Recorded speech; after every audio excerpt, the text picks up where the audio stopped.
supaya tidak menambah. Dan biasanya kalau pola extensor seperti ini, anak itu kalau duduk mesti sukanya W position begini. Kalau duduknya W position, maka ekstensornya akan semakin meningkatkan apa? Akan meningkatkan spastik pada daerah ekstensornya, maka tidak boleh kita lakukan. Terus ini kita dorong ke depan. Ini maka akan ketarik, iya enggak? Ekstensor, maka akan menurunkan spastik. Dan ini akan meningkatkan tonus daerah flexor. Begitu loh, ya.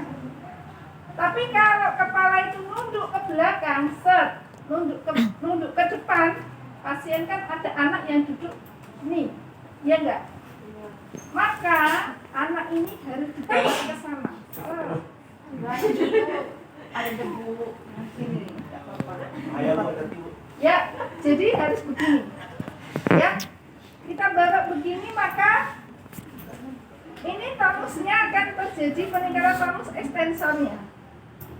Jadi tergantung yang spastik yang mana,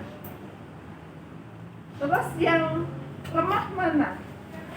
Kalau kepala ini nunduk ke depan ya kita harus bawa ke ekstensi ke sana. Ya, kita harus meningkatkan tonus ekstensornya, kita bawa ke sini kalau gitu. Itu ya. Tapi kalau kepalanya ke ekstensi, ini harus kita dorong ke depan. Sebelah kanan. Gitu ya. Kita dorong. Supaya tonus di sini menurun, terjadi peningkatan tonus flexor. Gitu ya. Kalau ini ekstensor seperti ini, kalau tidur pun mesti akan ekstensor seperti ini. Maka gimana caranya? Pinjam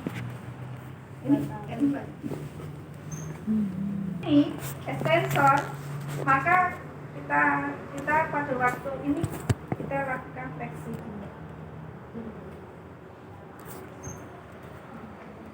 Fleksi. Kan biasanya ekstensor ke sana sampai bahunya juga kita protraksikan. Maka ini namanya menginhibisi, menghambat. Ya enggak? Kita hambat supaya dia tidak menambah spastik ke ekstensornya. Ya enggak? Malah justru positioning ini sangat penting kita lakukan pada anak-anak yang spastik. Jangan sampai kok pada waktu dia posisinya begini, ekstensornya meningkat begini, lengannya begini, sampai gini ini ya, sampai ininya juga ikut ke sana, sampai ke sini. Kalian nggak dikasih bantal, ini nambah. Kasih bantal sedikit nunduk, bahunya juga ikut tersandar. Ini akan menginhibisi spastiknya. Gitu ya, menghambat spastiknya. Begitu ya. Kita hambat spastiknya. Nah, ini umpamanya tangannya begini, kakinya begini juga. Maka ini harus dikasih gulinya kecil. Di sini harus dikasih ganjal. Ganjal.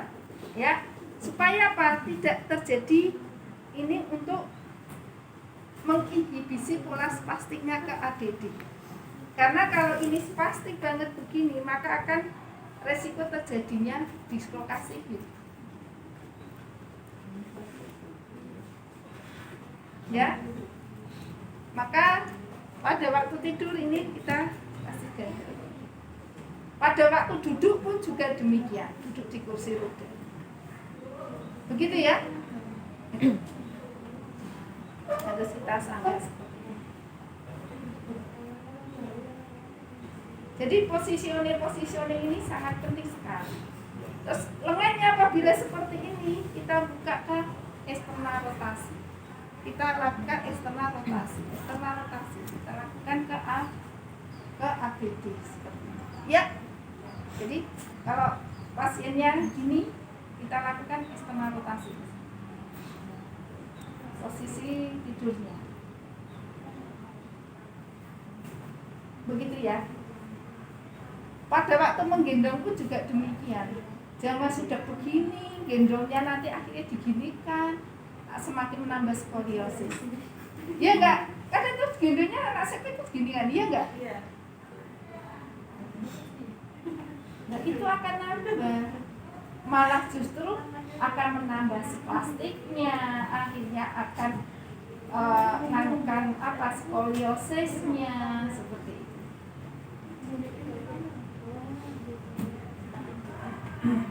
Gitu ya. Kita ini kan posisikan seperti ini, ataukah kita anukan seperti ini, ya?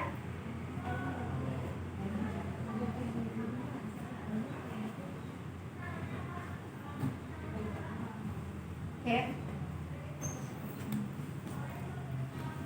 Kalau yang ADD lebih baik begini. Yang diplegi ini akan menghambat spastiknya malah justru. Atau enggak kita taruh belakang aja gendong belakang. Kalau orang kan enggak, sekarang malah digini. Iya enggak? Itu kesalahan-kesalahan positioning yang justru akan menambah spastisitas. Oke. Ya. Itu.